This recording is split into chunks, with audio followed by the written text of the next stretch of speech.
Welcome. I'm glad to be with you today. All right, so I don't know if you've experienced this, but I feel like I've been aware of this weird ritual at the beginning of most social interactions in recent months. Because greeting people in the age of COVID is just weird. Like most of us were socialized to greet others with a question, like a question that has an implied answer, not one we're expecting to necessarily be answered truthfully.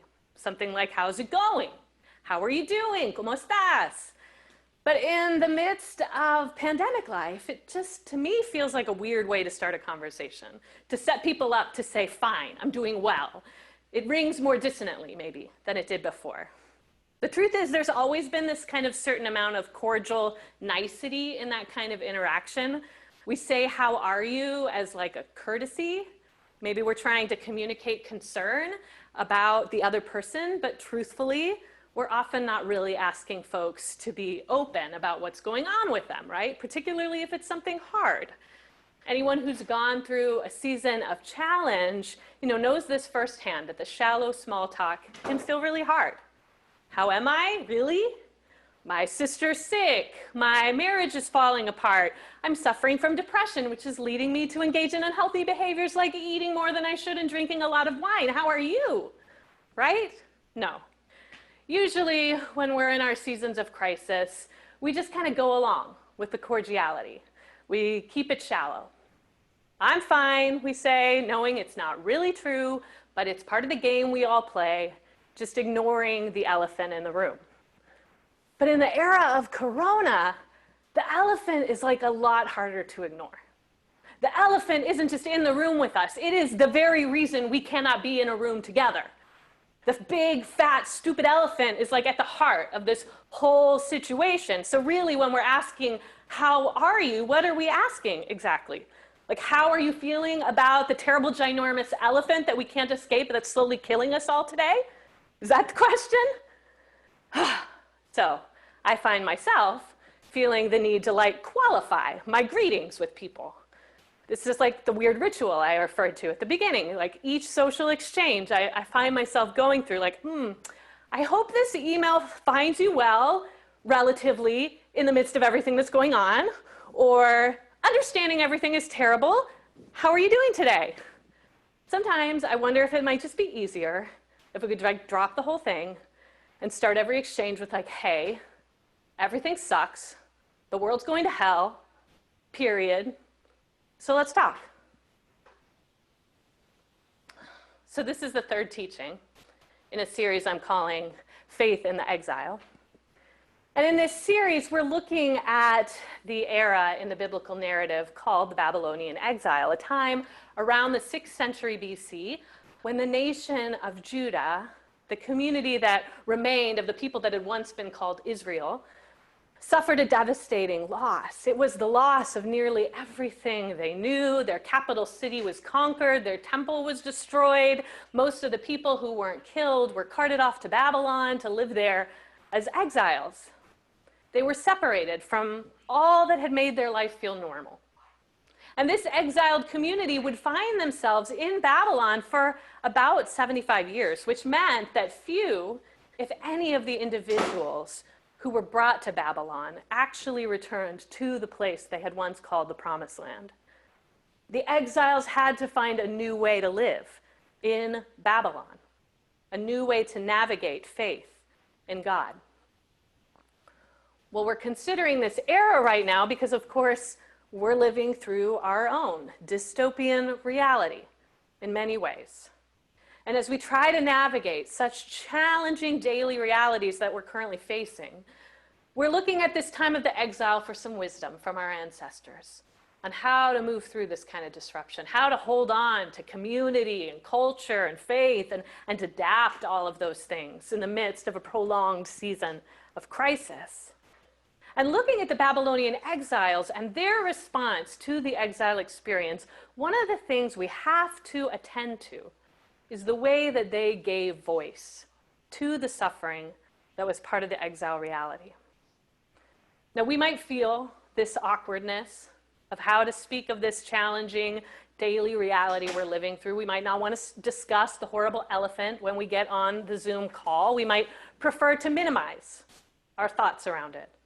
Maybe let alone the ways we speak of it. And while that might be actually the appropriate response in the context of starting a work meeting, the ancient exiles in Babylon seem to understand that the pain of exile, it does need to be processed.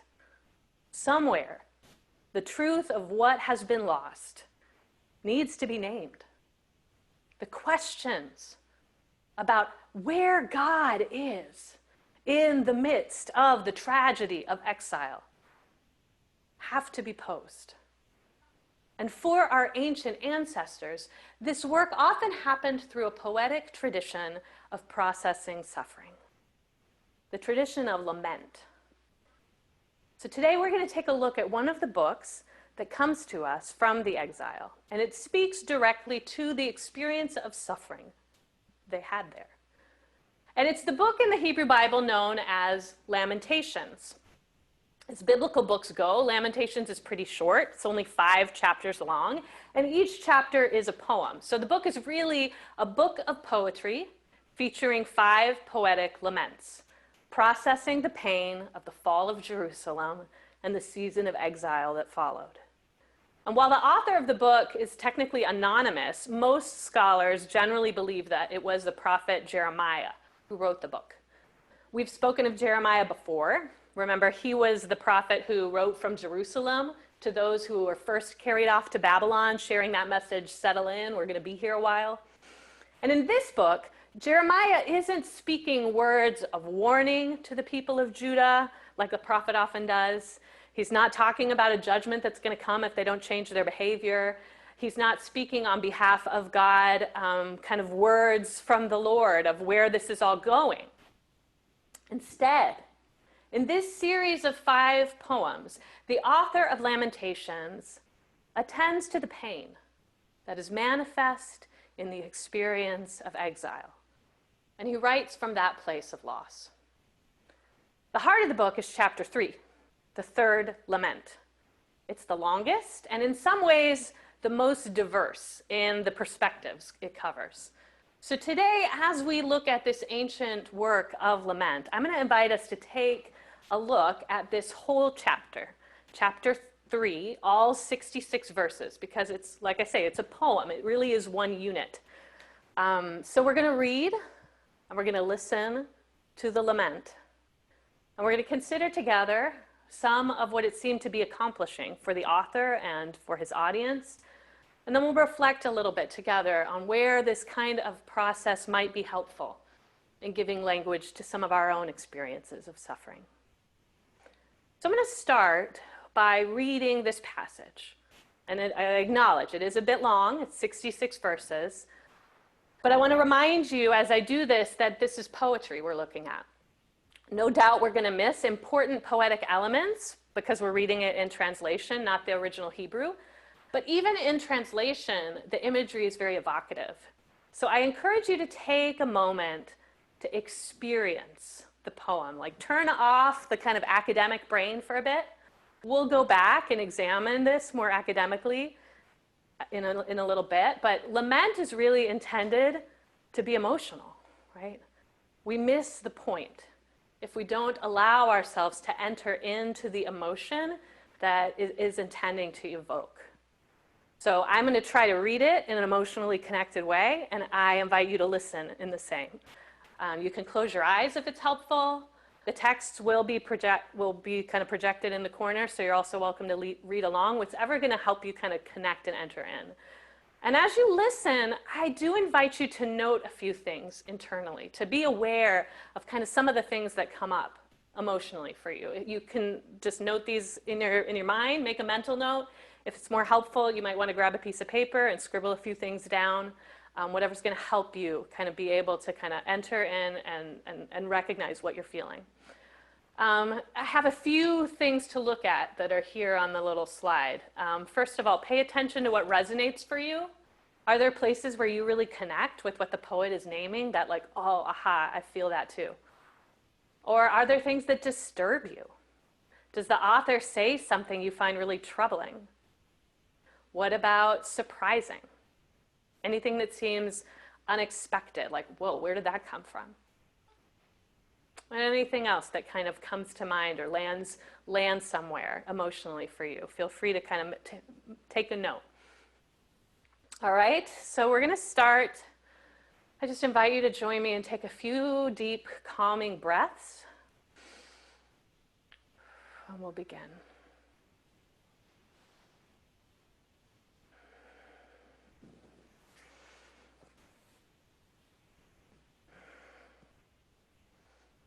I am the man who has experienced affliction from the rod of the Lord's wrath. He drove me into captivity and made me walk in darkness and not light. He repeatedly attacks me. He turns his hand against me all day long. He has made my mortal skin waste away.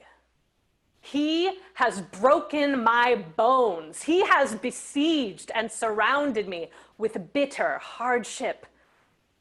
He has made me reside in deepest darkness like those who died long ago. He has walled me in so that I cannot get out. He has weighted me down with heavy prison chains.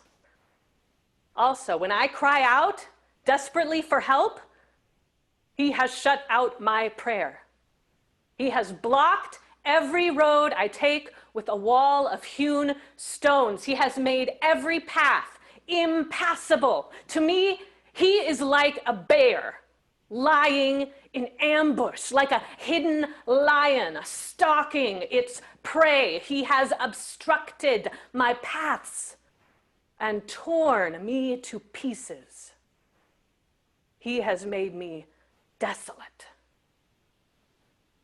He drew his bow and made me the target for his arrow.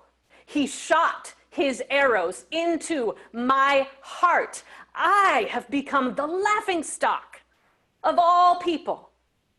Their mocking song all day long. He has given me my fill of bitter herbs and made me drunk with bitterness.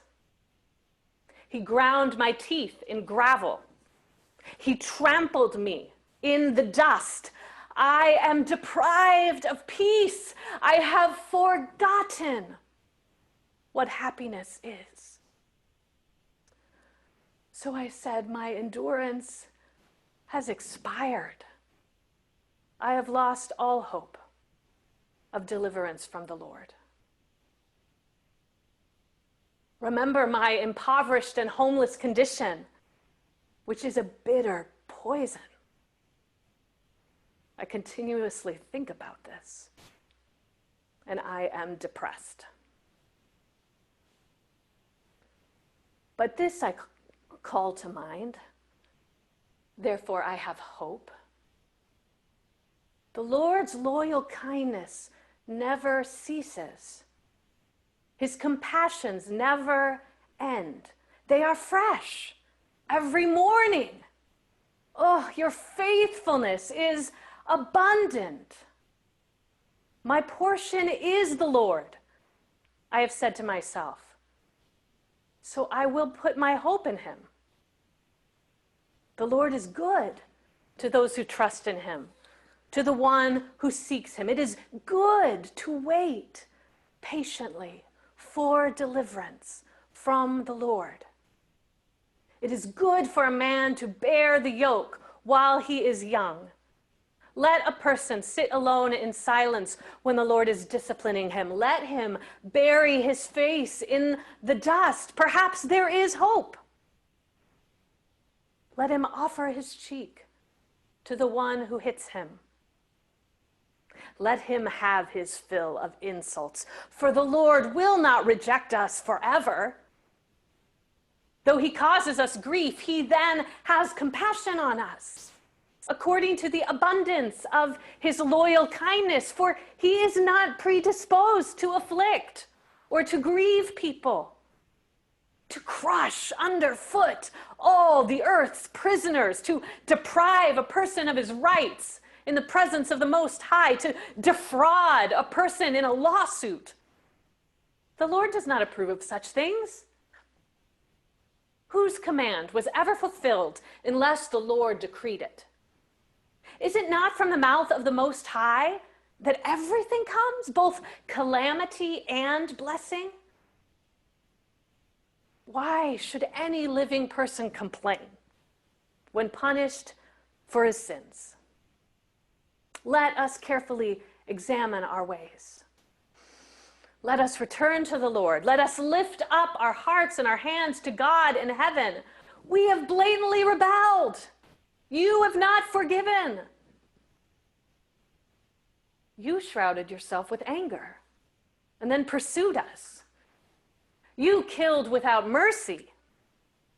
You shrouded yourself with a cloud so that no prayer could get through. You make us like filthy scum in the estimation of the nations. All our enemies have gloated over us. Panic and pitfall have come upon us. Devastation and destruction. Streams of tears flow from my eyes because my people are destroyed. Tears flow from my eyes and will not stop. There will be no break until the Lord looks down from heaven and sees what has happened. What my eyes see grieves me. All the suffering of the daughters of my city, for no good reason. My enemies hunted me down like a bird. They shut me up in a pit and threw stones at me. The waters closed over my head. I thought I was about to die. I have called on your name, O Lord, from the deepest pit, and you heard my plea. Do not close your ears to my cry for relief. You came near on the day I called to you. You said, do not fear. Oh, Lord, you have championed my cause. You redeemed my life. You have seen the wrong done to me, O Lord. Pronounce judgment on my behalf. You have seen all their vengeance, all their plots against me. You have heard their taunts, O Lord, all their plots against me. My assailants revile and conspire against me all day long. Watch them from morning to evening. I am the object of their mocking songs. Pay them back what they deserve, O Lord, according to what they have done. Give them a distraught heart. May your curse be on them. Pursue them in anger and eradicate them from under the Lord's heaven.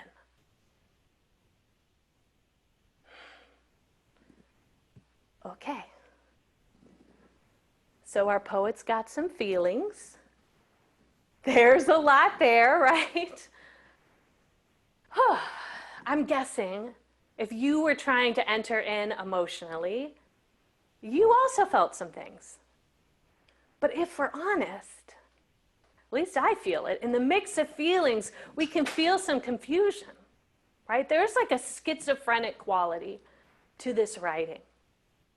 The pictures that are being painted, one after another, seem to be saying a number of different things, particularly about God.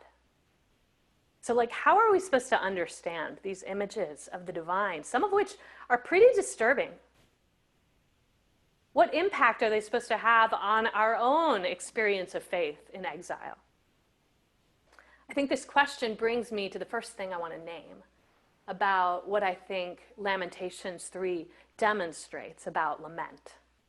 And that's this: that lament isn't about speaking rightly about God. It's about speaking truthfully to our experience of suffering. Do you hear me? Lament isn't really about speaking rightly about God, whatever that would mean. It's about speaking truthfully to our experience of suffering. Throughout this chapter, we see multiple images of God presented. Images that I think don't always feel like they hold well together, right? I'm just going to show you a few that I noticed. You may have seen more, but I'll just draw your attention to a few that really stood out for me. Okay, we'll put these kind of on the slide. We have God as the violent aggressor or punisher. says things like, he's broken my bones. He's torn me to pieces. He ground my teeth in gravel. That's an image, right? Then there's God as absent and withdrawn, the abandoning God. He shut out my prayer. You shrouded yourself with a cloud so no prayer could get through. God has abandoned me. Then there's God as faithful and loving. That whole section with like the Lord's loyal kindness never ceases, his compassions never end. God is good to those who trust in him, to the one who seeks him. And then towards the end, we seem to have this other image of God as this like vindicating hero, the avenger God, right? Pay them back for what they deserve, O Lord. Avenge me. So which is it? Is God vengeful? Is God punitive? Absent? Tender? Loving? Is God somehow all of these things? If we experienced a person who is aggressive and punishing sometimes, withdrawn other times, then loving and kind on different occasions, we would rightly call that person manipulative and abusive. Is that what we're supposed to think of God? Well, I understand these questions, and I think they're natural. Ultimately, I think to get too caught up in them misses the point of what the poet is doing here. I believe Lament is not ultimately concerned with naming what is objectively true about the nature of the divine. Lament is being truthful about the human experience of suffering, because when things get dark, let's be honest, conversations of faith get hard. We all feel a tension between speaking what we may have believed to be true about God, that God loves us, God is for us, God is good, alongside our real lived experience of betrayal and loss and hurt and abandonment. But Lament reminds us that in the midst of our suffering, our honest voice, speaking the cries of our hearts, that is what God is looking for, more than any proclamation of right doctrine. This is the very tradition Jesus himself engaged in during his own excruciating experiences of suffering. In the Garden of Gethsemane, when he knew the torture that was coming his way, knowledge that put him in such distress that the gospel writers described him as sweating blood, Jesus called out to God to take the bitter cup he felt he was being asked to drink away.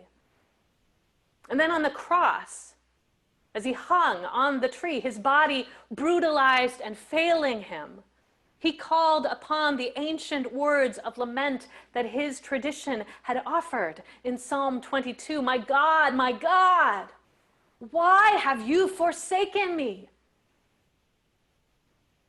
These are the places, perhaps, where the fullness of Jesus' humanity is most clearly on display, as we see him suffering, and in his suffering, struggling with the divine. With these texts, they don't teach us that God is an abusive father who forces his son to drink a suicidal cup and then abandons him as he does. No, that is not what these texts intend to do. They teach us that the tradition of deep faith includes the wrestling, the same wrestling that the story of Jacob illustrates, as he wrestled an angel, the personification of the divine, all night, and afterwards forever walked with a limp. And in the wake of that encounter, Jacob was given the new name Israel, a name that meant wrestles with God. It is not a coincidence that his descendants, as they formed a collective identity, assumed that same name, the people who wrestle with God. Wrestling with the divine through the painful reality of humanity is not heresy. It is the act of faithful engagement in a time of deep loss. Amen? The life of faith includes the why God that's at the heart of this kind of wrestling. In fact, the actual name of the book we call Lamentations in Hebrew is something more akin to an exclamative gasp followed by a bewildered question. It's difficult to translate, which is why we're given the title Lamentations. But I think, honestly, in our vernacular, the best way to translate the real title for this set of laments is OMG, WTF. Oh my God, what the fuck? Yes. This open-ended WTF is actually what is being explored in different ways throughout the whole book. And at the heart of the whole book of Lamentations is this deep question: where the fuck is God in this anyway? That is the heart of Lamentations. And I use this language recognizing that's strong language, but I think it's appropriate here. It really is the only language I think we have to give voice to the emotion that this poet is communicating. Much of the book is about God, but interestingly, especially a book likely written by a prophet, this book never actually speaks from God's point of view. God is a character being considered by humans, wrestled with, through the voices of a group of humans trying to make meaning of their real pain. We never get God's take on which perspective. Instead, we just get the human wrestling, and it's messy, and it's raw, and it's chaotic, and conflicted, just like all of us in our own experiences of suffering and pain. So for me, seeing this messiness in our Bible gives me hope that my own messiness, my own dark thoughts, my own WTFs, my own cynicism, my own anger at God, my doubts with God when things go badly, this all belongs. Just like these laments belong. The inclusion of these texts in our scriptures remind us that this raw cacophony is sacred work. God seems to be present in the very processing of the pain. The next thing I notice looking at Lamentations 3, I want to point out, is that it's helpful to have structures for processing the chaos of suffering. It's really helpful to have structures for processing the chaos of suffering. As much as the emotion expressed in this lament can feel chaotic, there is really a structure to the form that seems to be an important part of the work as well. Structure that most of us who aren't familiar with ancient Jewish poetry will miss. So I'm just going to draw our attention to a few things. First, I want to draw our attention to the structure of the whole book. The series of 5 poems, which I encourage you to take some time in the next week or two, and it's not long. You can go and just read the whole thing. But the series of the 5 poems is actually arranged as what's called a chiasmus. What is a chiasmus? A chiasmus, or sometimes it's called a chiasm, is a very common ancient literary device that we see in many different writings in the Bible. And it's a way of arranging texts to create a structure that reveals how the author is thinking about the content and where the emphasis is supposed to land. Okay? It's a way of arranging the text to communicate, here's what I want you to really take away. It's a kind of V-like structure in which the centerpiece of the V is the heart of the text. So a chiasmus structure in general looks something like this. You'll have something like section 1 that has like the first theme, I'm calling it the A theme. The next section has the B theme. The next section has the C theme. And it can go on and go deeper, but we'll just say that we have that many layers. And then once you hit the middle layer, you start to kind of peel back. Section 4 now repeats the B theme. Section 5 now repeats the A theme. What's in section 3? That is the standalone, kind of the key to understanding the whole text. So the gospel writers actually use this a lot in the way they arrange the stories of the life of Jesus. So I'm just planting that little seed. That's a really interesting way to kind of look at the gospels anew, is by starting to find some of those chiasmuses and think about why did they arrange these stories in this way? What kind of extra meaning might we gain from that? But to our text today, Jeremiah, or whoever composed Lamentations, did the same thing when they brought these 5 poems together. So we have a graphic that describes the way this one scholar understood the chiasmus, that chapters 1 and 5 have these parallels around the destruction of Jerusalem. Chapters 2 and 4 have similar themes around processing what they perceive as God's anger and judgment. And then chapter 3, what we've been looking at, is like the emotional response of the lamenter. So I just show you all this so you understand that there is like a deep form, a real structure that the writer is employing here that gives them a way to process these chaotic feelings. And the structure gets actually even more intricate than even understanding the chiasmus of the whole book, because each of these poems is also in some way a version of an acrostic poem, okay?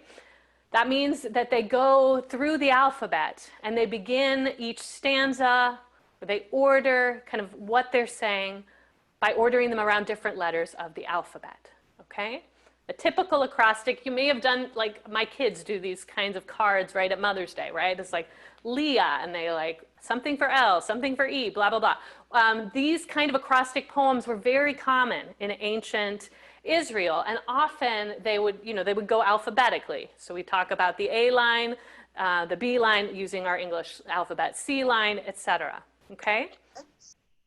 Now, most of these chapters, if you went back and look at all of Lamentations, you'll see that all of the other 1, 2, 4, and 5, they have 1 line per letter. It's 22 letters in the alphabet. All those chapters are 22 verses long. But Lamentations 3, what we're looking at, the heart of the book, this is the strongest acrostic of all, because this chapter is 66 verses. In this chapter, there are 3 lines for each letter. So it's like extra emphasis on this acrostic form. They're tripling down on it, okay? In the Hebrew, the author is taking you through the Hebrew alphabet and speaking 3 lines in a row that begin with each letter. So I left those kind of, when I was reading it, I intentionally kind of left so that you would kind of see, you may have noticed if you were reading along, the headings that showed us each letter, how they were beginning another set of 3 lines, okay? For ancients, why use this form? For ancients, it communicated a kind of totality. It was like there was a recognition that some experiences can't ever be fully spoken to. In our kind of vernacular, often we'll say something like, words just fail. And I think these exiles felt the same thing. That when we encounter great loss, there's some way in which we can never really name all of the pain. But using the acrostic itself communicates a sense of completeness. So no, the images the poet depicts can't capture every single angle of the experience of suffering, but by using the acrostic form, particularly the triple acrostic in the center of the chiasmus, there's this sense that the form itself communicates the breadth of pain in a way that no actual set of words could. It communicates the pain as what we would say is like from A to Z, from very beginning to very end. This is the whole experience. It's just all of it. The structures behind lament help the lamenters organize their thoughts and speak the unspeakable. The ancient exiles needed this ritual and form in order to process the chaos of suffering. Now, many of us who've been formed by, I would say, majority white church traditions, have had our faith cultivated in a system that by and large did not offer structures to process the chaos of suffering.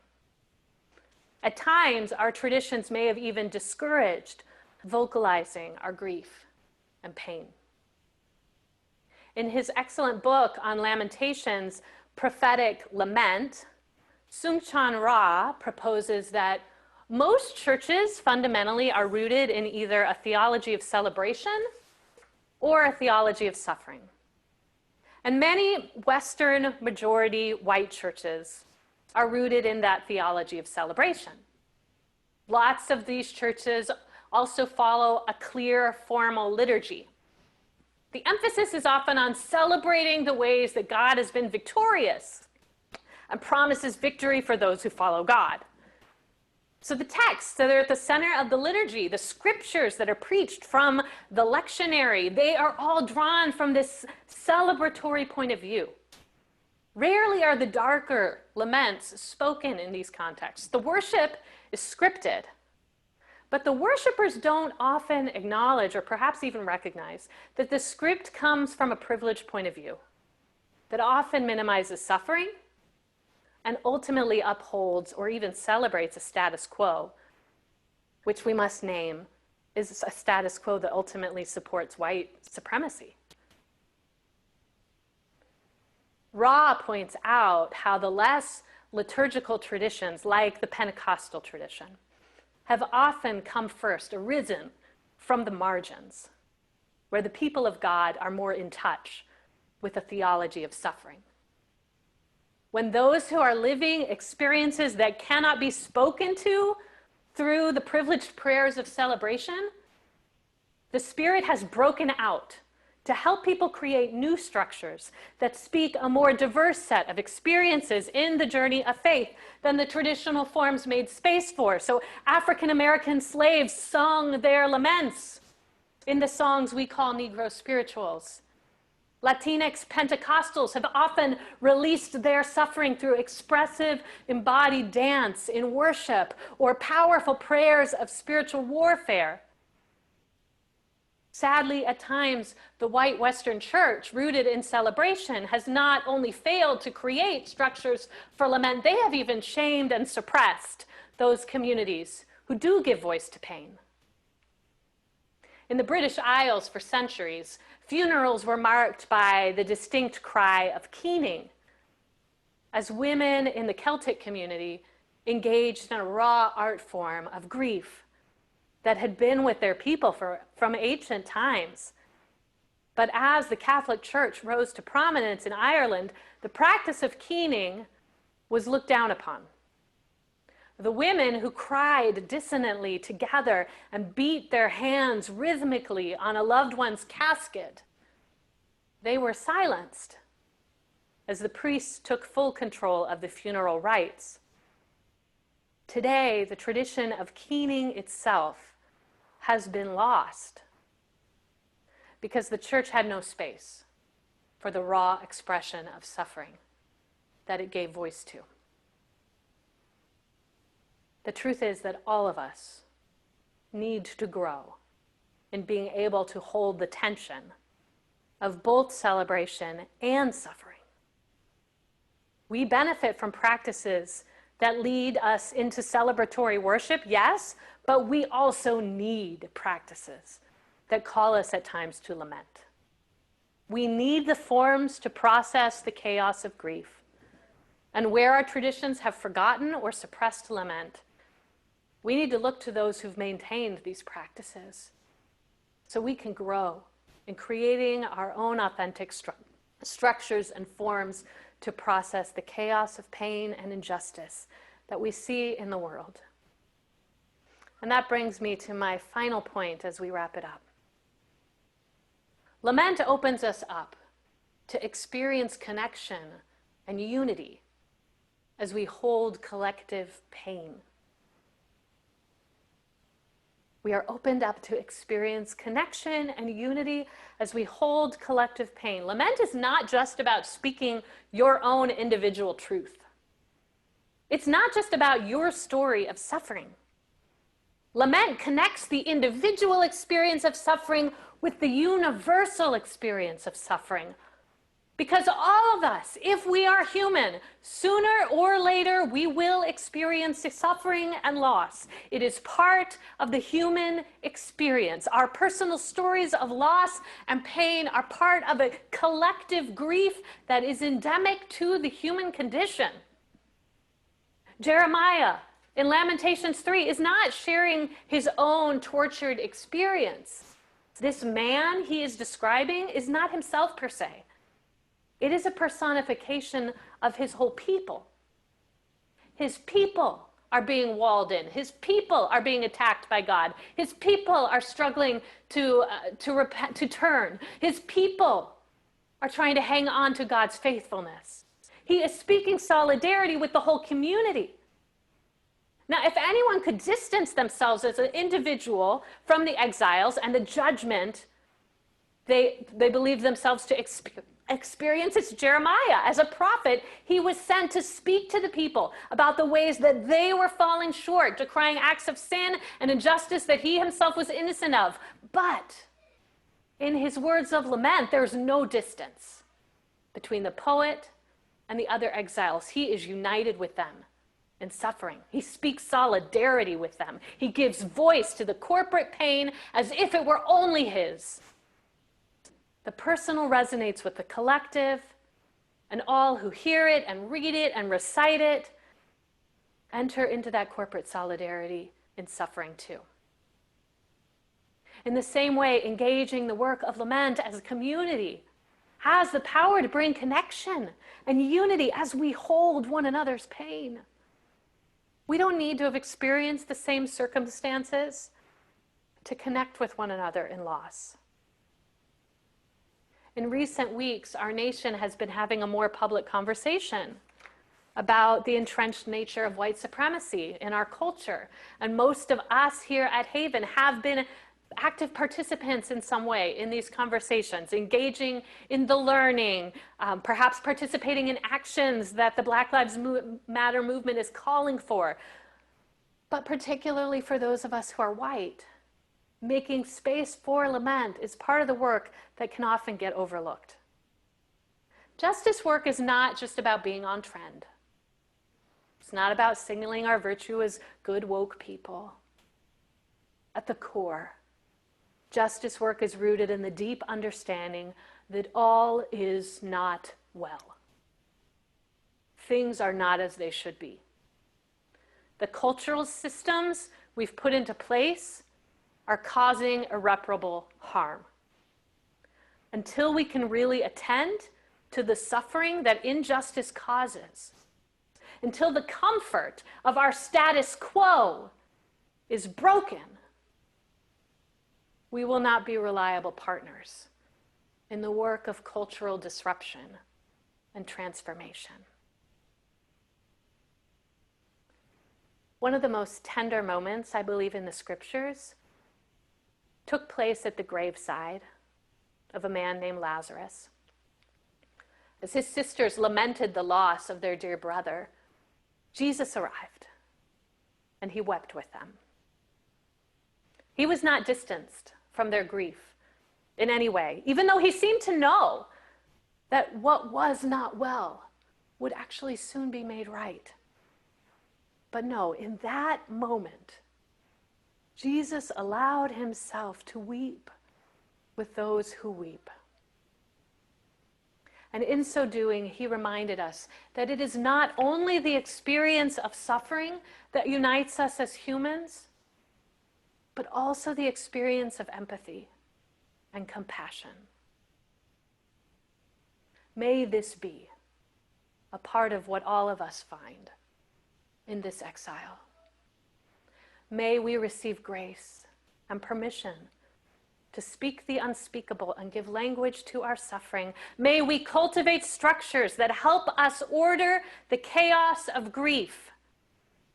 And may we find unity in our sorrow and comfort in the solidarity. And may we experience the divine presence compassionately attending to our hearts as we do the sacred work. Amen. Amen.